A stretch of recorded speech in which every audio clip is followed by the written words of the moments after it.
Christmas Eve should smell of pine and cinnamon, not the stale tang of loneliness. I was 32, sprawled on my bedroom floor in a Chicago apartment I'd paid for, when my phone buzzed with a message that carved a hollow in my chest. Thank you for existing. Don't come. My father's words, sharp as a blade, glowed on the screen. I stared, willing them to blur, to soften, to mean something less cruel. Outside, snow dusted the city, and laughter from distant holiday parties seeped through the walls. But here, in the dim glow of dollar store string lights, I was an outsider in my own life, tethered to a family that had already written me off.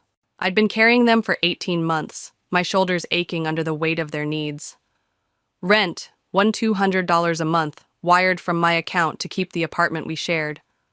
Utilities, $200, because Emily, my sister, swore she'd pay me back when her next gig came through. Groceries, $500, stocked the fridge she raided without a thank you. I was the steady one, the one who worked overtime at a soul-draining office job, who sold my old gaming console to cover her student loans. Emily, 2 years younger at 30, was the family's darling, her chaos forgiven as creative spirit. I didn't complain. Family doesn't keep score, right? But that night, the scoreboard was all I could see. Hours before Dad's text, Emily had stood in the kitchen, tossing her coat over her shoulder like a movie star. Her blonde curls caught the light as she checked her reflection in the microwave door. She was headed to our parents' house for Christmas Eve dinner, a tradition I'd been quietly excluded from for months. Oh, by the way, she said, pausing at the door, if Mom and Dad ask, I told them you're just crashing on the couch. You know, since your name's not on the lease. Her tone was casual, like she was commenting on the weather. My hands froze in the soapy dishwasher, the sponge slipping from my grip. You told them that? I asked, my voice low but steady. She rolled her eyes, flicking a curl. Chill, Claire. It's not a big deal. I just didn't want them to think I'm letting you live here for free. Easier this way. I looked at her, the sister I'd propped up through job losses and late-night sob stories, the sister whose rent I paid while she bought new boots. But I'm paying the rent, I said, each word deliberate. Emily shrugged, already halfway out the door. Yeah, well, they don't need to know that. The door clicked shut, leaving me with the hum of the fridge and the weight of her lie. I dried my hands, the towel trembling in my grip, and sank onto a kitchen chair. The string lights flickered, cheap and fragile, like the bonds I'd been clinging to. Dad's text came later, around 9 p.m., as I sat cross-legged on the floor, scrolling through old photos to remind myself what family felt like. 6 words, no explanation, just a final seal of rejection. I imagined them at the dinner table, Dad carving the ham, Mom fussing over Emily, their laughter warm and complete without me.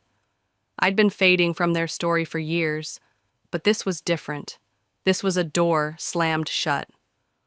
My thumb hovered over the reply button, but no words came. What do you say to a family that thanks you for existing, then tells you to stay away? I set the phone down, the screen's glow fading to black, and let the silence settle.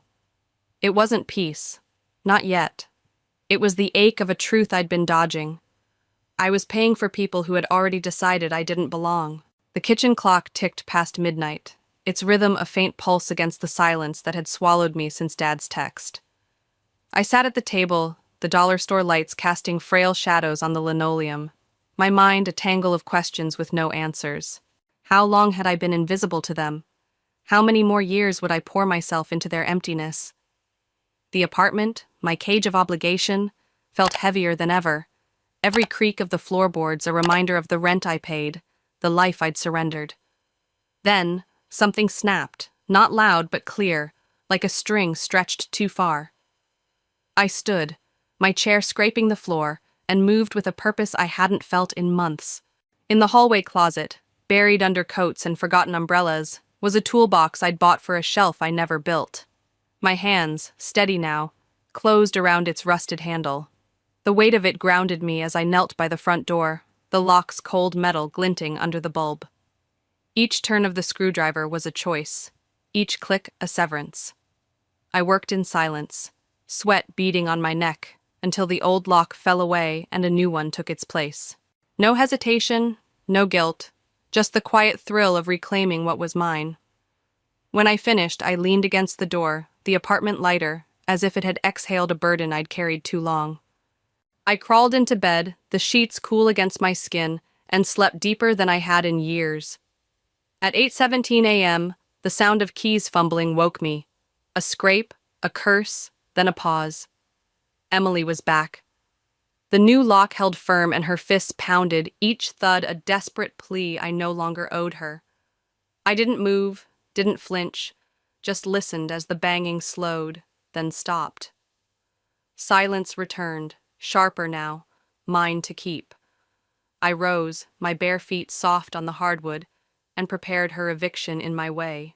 On the doormat, I placed 2 boxes, wrapped like Christmas gifts with paper I'd saved for better days. One, medium-sized, held the scarf and earrings I'd bought for her, tied with a perfect bow, my last act of kindness. The other, smaller, buzzed faintly, a phone inside set to vibrate with a looped alarm. Tucked within was a third box, unadorned, a credit card statement in my name, $750 in charges she'd made, and a USB drive with audio clips of her laughing about my gullibility. A sticky note read, "Your contract has ended emotionally and in every way." I shut the door, the latch clicking with finality, and felt the air shift. The apartment wasn't just mine now, it was free. I stood in the kitchen, reheating coffee, the mug warm in my palms. The pounding hadn't shaken me, it had solidified me. Emily's absence was a gift I'd given myself, wrapped in the courage I'd forgotten I had. I didn't know what she'd do when she opened those boxes, but I knew what I'd done. Drawn a line, not in sand, but in steel. The string lights still flickered, but they no longer mocked me. They were mine, like this space, like my life. For the first time, I believed it. The coffee was cold by noon, but I sipped it anyway, the bitter edge matching the memories that clawed their way up as I sat alone in the apartment. Changing the locks had cracked something open, not just the door, but the truth I'd buried under 18 months of sacrifice. It started small, a grocery run here, a utility bill there, promises from Emily that she'd sort it out soon. I believed her, because that's what sisters do. But small became a flood, and I was drowning in her chaos, my life shrinking to fit her needs while she danced through hers, untouched. It began when Emily lost her graphic design job, or quit, she was never clear. Just a rough patch, she'd said, her voice soft, eyes wide, the same act she'd perfected as a kid to dodge trouble. I picked up extra shifts at the office, my desk a blur of spreadsheets and late-night emails. Rent was $200, and I paid it every month while Emily scrolled through Instagram, planning her comeback. Utilities, $200, hit my card because she forgot to transfer her share. Groceries, $500, filled our fridge, though I ate ramen to stretch the budget. Her student loans, $10,000, loomed, and I sold my gaming console, my one escape, to cover a chunk. "I'll pay you back," she swore, her hand on my arm, but her promises were air, gone by morning. I gave up more than money. Trips to the lake, painting classes, even a date I canceled because Emily needed $300 for an emergency that turned out to be a music festival. I told myself it was temporary, that family sticks together. But temporary became routine, routine became obligation, and obligation became a silence I couldn't break. Emily had a gift for twisting things. Her tears turned her into the victim, me into the cold, responsible one. To Mom and Dad, she was the dreamer, her failures proof of a delicate soul. I was the rock, too serious, too steady, until steadiness felt like a sentence. 6 months ago, I stopped going to family dinners, not because I didn't love them, but because each one was a trap. Mom's voice, sharp over mashed potatoes. "Emily's just struggling, Claire. Why do you make it so hard?" Dad's sigh. "You're the stable one. She needs you." I'd nod, my fork heavy, my smile a mask. The truth was, I was tired of being the adult, the bank, the one who paid while they praised her. I'd drive home, the city lights blurring, and wonder when I'd become a stranger in my own family. 3 weeks before Christmas, I found the credit card statement, not mine, but in my name, opened with my ID and email. $750 in charges, a spa day, a tattoo at Ink and Needle, a Target haul. My heart pounded as I called the bank, their confirmation a gut punch. Emily's doing, linked to her phone. I didn't confront her. I watched, silent, as she pranced through the apartment in new sneakers, her Apple Watch glinting, laughing on FaceTime about her idiot sister who never notices. I took screenshots, saved voicemails, and built a case in the shadows. She thought she'd won, but I was done being her pawn. That afternoon, as snow fell outside, I sat on my bed, the statement crumpled in my fist. Emily's lies weren't new, but their scale was. She hadn't just taken my money, she'd stolen my identity, my trust, my place. I'd been shrinking to fit their story, but the locks I'd changed were only the start. I wasn't just locking her out, I was locking myself in, to a life I'd fight for, no matter the cost. The afternoon sun slanted through the kitchen blinds, painting stripes across the linoleum as I stood by the counter, the coffee pot hissing softly. The boxes I'd left on the doormat waited outside, their silent accusation heavier than the morning's calm. I'd locked Emily out, but the real confrontation loomed, a storm gathering in the pit of my stomach. Around 2 p.m. the door rattled, not a knock, but a fist pounding like it meant to splinter wood. I set my mug down, its warmth fading, and braced myself. The air thickened, charged with the truth I was about to unleash. I opened the door slowly, and there stood Emily, her blonde curls tangled, eyeliner smudged into dark crescents. She clutched the smaller box, its faint buzzing a taunt in her trembling hands. "What is this, Claire?" she screamed, her voice cracking like thin ice. I tilted my head, calm as stone. "A Christmas gift," I said, my words deliberate, cutting. She tore it open, the wrapping paper shredding to reveal the credit card statement, $750 in her charges, and the USB drive labeled "For Dad." Her eyes widened, but before she could speak, my phone rang. I answered on speaker, Dad's voice filling the room. "Claire, what's going on? Emily says you're harassing her. This is cruel." I laughed, a sound sharp enough to startle even me. "Cruel? You mean like telling me not to come for Christmas?" Dad snapped. "That wasn't about you. You've been cold, isolating yourself." I cut him off, my voice steady. "You told me not to come, Dad, and guess what? I listened." Emily lunged for the phone, her nails grazing my wrist. "She's crazy, Dad. She changed the locks." I pulled back, holding the phone high. "Oh, please, Emily. Why don't you tell him what's in that box?" Silence fell, thick and suffocating, as her face drained of color. I pressed play on the USB drive, plugging it into a small speaker on the counter. Emily's voice spilled out, clear as a bell. "She's so easy to manipulate. I could max out her card, and she'd still pay my phone bill." The words hung, undeniable, her laughter in the recording a blade twisting in the room. Emily stammered, "That's out of context." I arched an eyebrow. "In what context is stealing my identity okay?" Dad's breathing crackled through the phone, but he said nothing. The truth was a weight he couldn't lift. Then a soft knock broke the tension. I opened the door to find Mom, her coat dusted with snow, and behind her Tom, Emily's ex-boyfriend, his jaw tight with something fiercer than anger. "Emily," Tom started, his voice low, trembling with rage. "I got a call today. 2 Amazon orders, a hotel booking, all in my name. They demanded payment. It was you." Emily's mouth opened, closed, and opened again. "Why would I do that?" she whispered, but her eyes darted to the box, the USB, the speaker still glowing red. Tom stepped closer, his gaze locked on hers. "I think you should go." Emily blinked, as if slapped, her usual tears absent. She had no script, no charm to wield. Mom's face crumpled, but she didn't speak, her silence louder than any defense. I tossed Emily's coat from the chair. "Your things are in the hallway, next to the trash. Figure out which is which." She didn't scream or beg. She just walked out, her footsteps fading down the hall, the elevator's ding a final note. I shut the door, the latch clicking softly, and leaned against it. The apartment felt vast, not empty but open, like a lung drawing its first full breath. Tom nodded at me, a quiet alliance in his eyes. Mom lingered, her hands twisting, but I didn't offer her words. The speaker hummed faintly, Emily's recorded laugh a ghost in the room. I'd torn down her lies, not with anger but with proof, and the weight of that victory settled in my bones. I was no longer their shadow. I was Claire. and I was enough. The morning after Emily's departure, I woke to a Chicago dawn, gray light seeping through my blinds like a promise of clarity. The apartment's silence was no longer a void, but a canvas, and I was ready to paint my justice. I sat at the kitchen table, a binder open before me, its pages stuffed with bank statements, screenshots, and audio transcripts. Evidence of Emily's betrayal, meticulously gathered.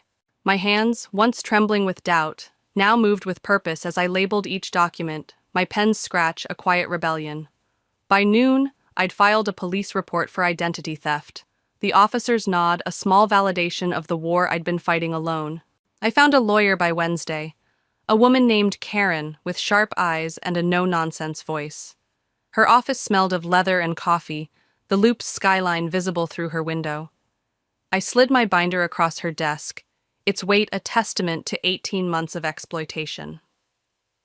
"This isn't just about the $750 credit card," I said, my voice steady. "She lived off me, rent, utilities, emergencies. My parents enabled it." Karen flipped through the pages, her brow furrowing at the utility contracts co-signed by Mom and Dad without my consent. "This is long-term financial exploitation," she said, leaning back. "You've documented every dollar. We have a case, a public one." A week later, my phone buzzed with a call from Grandma Evelyn, her voice firm despite her 78 years. "Claire, I've seen your evidence," she said, her words cutting through the static. "Your father took $10,000 from a savings bond in your name to buy Emily's car. I've blocked what's left and moved the account to you." My breath caught, the betrayal a fresh wound. "I didn't know it existed," I whispered. She sighed.